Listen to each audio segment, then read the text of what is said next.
Hello cuties, कैसे हैं आप सब। सो गाइस, मैं आलिन का एपिसोड 11 एक्सप्लेन करने जा रही हूँ। अगर चैनल पे नए हैं तो सब्सक्राइब करें, वीडियो को लाइक कमेंट शेयर करें। तो हम एपिसोड की स्टार्टिंग में देखते हैं योंगजी को, जो गुप्तांग से डर के मारे बच्चे को लेकर वहाँ से भाग जाती है और वो जंगल के रास्ते दौड़ती जाती है और फिर एक सड़क पे पहुँचती है और एक कार आ रही होती है। तो वो कार के सामने खड़ी जाती है और ड्राइवर को कार को स्टॉप करना पड़ता है और योंगजी वहाँ बच्चे को रखकर वहाँ से भाग जाती है। जो ड्राइवर होती है ना लेडी, वो बच्चे को उठा लेती है और अपने साथ ले जाती है। फिर हम देखते हैं कि बैगजो के पास योंगजी पहुंचती है और बैगजो को कहती है कि आप यहाँ चले जाओ, गुप्तांग बहुत डेंजरस हो चुका है, वो आपको मार डालेगा। पर बैगजो यहाँ पे उसकी बातों को इग्नोर कर रही होती है, मतलब कुछ भी रिप्लाई नहीं दे रही होती है। योंगी दोबारा बोलती है कि आप यहाँ से चले जाओ, कहीं छुप जाओ जहाँ गुप्तांग आपको ढूंढ ना पाए। हाँ, बैगजो उसकी बातों को दोबारा इग्नोर करती है और फिर कहती है कि चलो तुम अंदर कुछ खा लो, तुम थक गई होगी ना। तो उसकी बातें सुनकर योंगी को पता चलता है कि बैगजो को पहले से सब कुछ पता है इसके बारे में और गुप्तांग के बारे में। तो वो रोते हुए कहती है कि बैगजो, अगर आपको पहले से सब कुछ पता था तो आपने मुझे रोका क्यों नहीं, मुझे कुछ कहा क्यों नहीं। तो यहाँ बैगजो कहती है कि देखो, तुम मुझे बहुत ज़्यादा कमज़ोर हालत में मिली थी, तो मैं अपने पेरेंट्स को खोया था, तुम बहुत टूटी हुई थी, तुम्हारा दिल टूटा हुआ था और मैं तुम्हारे दिल को और नहीं तोड़ना चाहती थी, इसलिए मैंने तुम्हें कुछ नहीं बोला। और तुम्हें देखकर मेरी सारी गलतियों का एहसास होता। मैं चाहती थी कि तुम स्ट्रांग बनो, मैं तुम्हारी देखभाल करना चाहती थी। जैसे तुम्हें मैंने सड़क से उठा के लेके आई थी और तुम्हारी देखभाल की, वैसे ही मैं चाहती थी कि तुम भी एक दिन अपने जैसे बच्चों की देखभाल करो।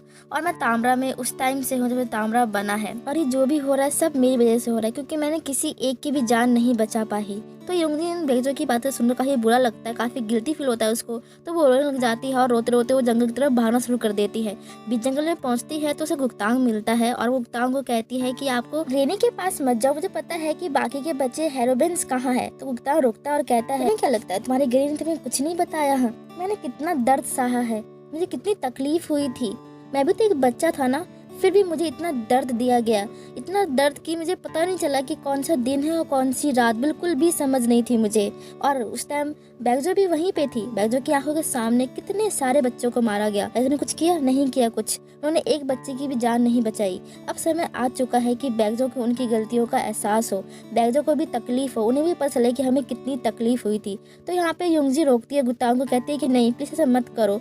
तो यहाँ पे गुप्तांग कहता है कि ठीक है, मैं तुम्हारी बात मानता हूँ, मैं ऐसा कुछ नहीं करूंगा। अब बैगजो के पास हम नहीं जाएंगे, बैगजो हमारे पास खुद आएगी। अब इसके आगे जो भी होगा उसकी जिम्मेदार तुम होगी और तुम मुझे कुछ नहीं बोलोगी। नेक्स्ट में हम मियो को देखते हैं जो बाम के साथ गुफा में होती है और उसे एक हिरन दिखाई देता है बहुत सुंदर सा। तो वो हिरन का पीछा करने लग जाती है। तभी हम देखते हैं कि मियो को दोबारा आंख खोलता है, इसका मतलब कि मियो सपना देख रही थी। वो सपना इतना रियल था कि मियो उस तरफ जाने लगती है जिस तरह वो हिरन गया था। जैसे वो बाहर निकलती है तो उसे काफी स्ट्रांगनेस फील होता है, एक अजीब सा पावर उसको फील होता है। उसे लगता है कि उसके अंदर बहुत सारी पावर आ रखी है और वो बैरियर बना सकती है। ऐसा लगता है उसे कि उसे पता है कि अब क्या करना है, तो वो बैरियर बनाना स्टार्ट करती है। और इधर बाम को भी एनर्जी फील होता है तो फटाफट बाहर निकलता है और मियो को रोकता है। मियो कहती है कि तुमने देखा मैं बैरियर बना सकती हूँ, थोड़ी और प्रैक्टिस करूंगी ना तो मैं अच्छे से बैरियर बना लूंगी। तो बाम उसे रोकता है और कहते हैं कि नहीं, तुम बैरियर नहीं बना सकती। तो मियो कहती है क्यों नहीं, मैं बना सकती हूँ, बस थोड़ी प्रैक्टिस की जरूरत है। तो बाम कहता है नहीं, अभी तुम नहीं बनाओगी। तो यहाँ पे रीजन पूछती है मियो, तो बाम कहता है कि वो नहीं चाहता मियो को खोना। बाम ऐसा इसलिए कहता है कि जैसे ही मियो बैरियर बना लेगी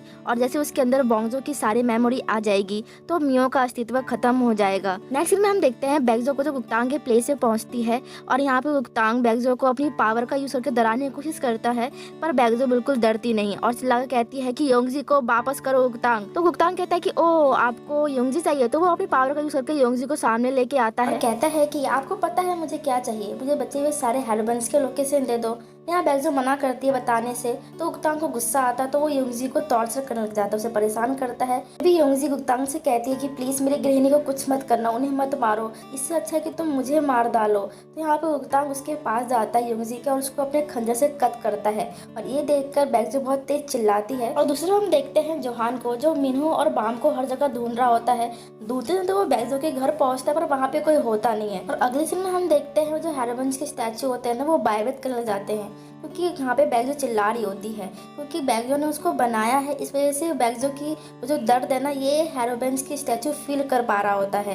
फिर हम देखते हैं कि ये देखकर जोहान को पता चलता है कि बैगजो किसी खतरे में है। इधर गुप्तांग भी हेरोबिन्स की वाइब्रेशन को फील कर पा रहा होता है, तो वो दोबारा फील करने के लिए वो योंगजी को मारने वाला होता है, पर उससे पहले योंगजी वहाँ पर रखे हुए खंजर को गुप्तांग के अंदर घुसा देती है और कहती है कि मुझे बहुत अफसोस है कि मैं आपसे मिली। ये सुनकर गुप्तांग को बहुत गुस्सा आता है और वो अपनी पावर का यूज़ करके युंगजी को बहुत दूर फेंक देता है और उसके पास जा रहा होता है उसे मारने के लिए। तभी यहाँ पे हमारा जोहान पहुँच जाता है और वो बैगजो को कहता है कि आप जाके युंगजी को संभालो। तो यहाँ गुप्तांग जोहान से कहता है कि अच्छा लगा तुमसे मिलकर, फाइनली हम दोनों मिल ही गए। तो यहाँ पे जोहान कहता है कि तुम्हें कैसे पता, तुम मुझे जानते हो क्या? तो वो कहता है कि नहीं, तुम्हें तो नहीं जानता पर मैं तुम्हारे भाई को जानता हूँ। तो इसे पता चलता है जोहान को कि गुप्तांग ने ही उसके भाई को मारा है। तो यहाँ पे वो गुस्से से लाल हो जाता है और अपना खंजर निकाल लेता है। गुप्तांग हंसते हुए कहता है कि ये क्या है? तो यहाँ पे जोहान कहता है कि मैं तो सिर्फ मीहू के प्रोटेक्शन के लिए हूँ, पर मैं अपने भाई का बदला तुमसे जरूर लेकर रहूंगा। ये वो दौड़ के जाता है, अपनी तलवार से गुप्तांग की गर्दन पे एक कट लगा देता है और वो कट जो होता है ना वो अपने आप ही ठीक हो जाता है। फिर यहाँ पे गुप्तांग अपनी पावर्स दिखाता और कहता है उसे कि तुम्हें क्या लगता है मैं बाम हूँ, इसका कोई पावर नहीं है, मैं गुप्तांग हूँ और मैं तुमसे ज़्यादा स्ट्रांग हूँ।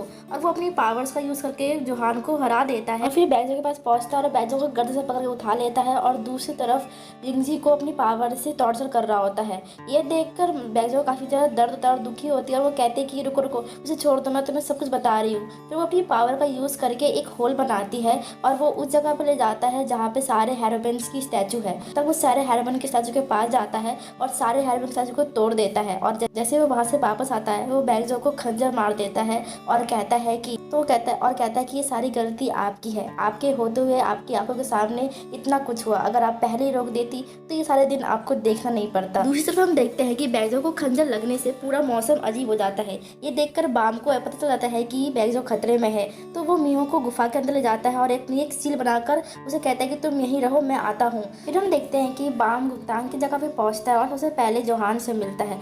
जोहान बहुत बुरी हालत में होता है तो बाम उसके पास जाता है और पूछता है कि हुआ क्या है। जोहान बाम को देख के कहता है कि मिन्हो कैसी है, मिन्हो कहाँ है? तो बाम उसे कहता है कि मिन्हो सेफ है, मैं उसे सेव करके आया हूँ। ये सुनकर जोहान बेहोश हो जाता है। फिर हम देखते हैं कि बाम बैगजो के पास पहुंचा, जो बैगजो आखिरी सांसें गिन रही होती है, वो मरने ही वाली होती है। वो बाम को देख के कहती है कि तुम यहाँ क्या कर रहे हो, तुम्हें मिन्हो को प्रोटेक्ट करना था ना? तो वो कहता है कि मैंने मिन्हो को सेव करके आया हूँ। फिर बैगजो बोलती है कि ये तो मेरी सजा है, जितनी भी चीज़ें मैंने की है सारी चीज़ों को नज़रअंदाज करने की सज़ा मिल रही है मुझे। मैं बहुत खुश हूँ कि मैं तुम दोनों के साथ रही और बहुत अच्छे मोमेंट जिए हैं मैंने। ये बोलकर बैगजो मर जाती है और ये देखकर युंगजी बहुत रोती है और बाम भी रोने लग जाती है। बाम को बिलीव नहीं हो रहा है कि बैगजो अब उनके साथ नहीं रहती। दूसरा हम देखते हैं मिनो का जो सील बना हुआ होता है ना वो अपने आप ही टूट जाता है। मिनो पीछे देखती है तो वोंगजो खड़ी होती है, वोंगजो जा रही होती है तो मिनो उसका पीछा करती है। दूसरा हम देखते हैं कि बाम बैगजो को देख पा रहा होता है जहाँ बैगजो उससे बात कर रही होती है और वो कह रही होती है मिनो बैगजो नहीं बन पा रही और उसके अंदर पावर्स नहीं आ रहे और बैरियर नहीं बना पा रही, उसका कारण तुम हो। फिर हम देखते हैं कि वोंगजो मिहो को बता रही होती है कि उसके अंदर एक मार्बल है जिसे मैजिक मार्बल कहते हैं। उस मार्बल की वजह से ही वो बैरियर बना सकती है पर वो मार्बल टूट चुका है। यहाँ पे बैगजो और वोंगजो मिहो और बाम को बता रही होती है कि जब लास्ट टाइम जब बाम ने वोंगजो को मारा था खंजर, तो वो खंजर के वार से जो मार्बल था ना वो टूट गया था और उसका एक हिस्सा बाम के अंदर आ गया था, जिस वजह से बाम के अंदर इंसानियत आ चुकी है। इसलिए जब भी वो मिहो के आसपास होता है तो वो कमजोर पड़ जाता है। तो बाम पूछता है बैगजो से कि उसे क्या करना होगा, वो क्या करे मार्बल को पूरा करने के लिए। तो बैगजो उसे कहती है कि ये तुम्हारे डिसाइड करना होगा, ये तुम्हारी चॉइस है। अगर तुम अपने अंदर के टूटे हुए मार्बल को मिहो को देते हो शक्ति लाने के लिए, पावर लाने के लिए, तो तुम्हारे अंदर की इंसानियत खत्म हो जाएगी और तुम डायमंड बन जाओगे। तो यहाँ बाम कहता है बैगजो से मिहो की लाइफ अच्छी हो जाएगी, वो जिंदा रहेगी तो वो अपना कुर्बानी देने को तैयार है। दूसरा हम देखते हैं कि सेम वोंगजो मिहो को बता रही होती है तो मिहो उससे पूछती है कि अगर वो बाम से टूटा हुआ मार्बल का टुकड़ा नहीं लेती और जो उसके पास पावर है उसी पावर से अगर बैरियर बनाने की कोशिश करे तो क्या होगा। तो वोंगजो से कहती है कि इससे उसकी जान भी जा सकती है। तो मिहो कहती है कि इसका मतलब ये है तो मैं इस पावर का यूज करके बैरियर बना सकती हूँ, तो बाम जिंदा भी रहेगा और उसके अंदर की इंसानियत भी नहीं जाएगी। नहीं तो अगर मैं उसके अंदर का मार्बल यूज करती हूँ तो बाम लेस डायमंड बन जाएगा और मेरा बैरियर बनते ही बाम उस बैरियर में फंस जाएगा। यहाँ दोनों बाम और मिहो एक दूसरे की लाइफ को बचाने के लिए सेक्रीफाइस करने को तैयार हो जाते हैं। फिर बैगजो बोलती है कि अब मैं चलती हूँ, थैंक यू सो मच कि तुम दोनों मेरे साथ रहे और मैंने अपनी जिंदगी के बहुत अच्छे पल तुम दोनों के साथ जिया है। तो बाम उसे कहता है कि ठीक है आप जाओ, मैं भी आपको ज्वाइन करता हूँ। बैगजो के मरने के बाद युंगजी बहुत ज़्यादा सैड होती है और बहुत रोती है। युंगजी अपने आप को ब्लेम कर रही होती है बैगजो की मौत का। तो बाम उसके पास आता है, उसे कहता है और समझाता है कि तुम रो मत, बैगजो ने अपनी गलतियों का सजा भोगा है, तुम वैसे ही रहो जैसे तुम ग्रैनी के साथ रहती थी। और वो ये कहकर जाने लगता है तो योंगजी उसे पीछे से कहती है कि प्लीज़ तुम जिंदा आना, तुम मरना मत प्लीज़। और हमारा एपिसोड यहाँ पे ख़त्म हो जाता है गाइस। तो मिलती हूँ आपको नेक्स्ट एपिसोड के लिए। Bye bye, love you all. ऐसे आप लोग अपना प्यार और सपोर्ट बनाए रखो। नेक्स्ट एपिसोड के लिए वेट करना। Bye bye, love you all. Sorry guys, मैं इतना लेट एक्सप्लेनेशन कर रही हूँ बिकॉज मेरे एग्जाम चल रहे थे, तो sorry again and bye bye.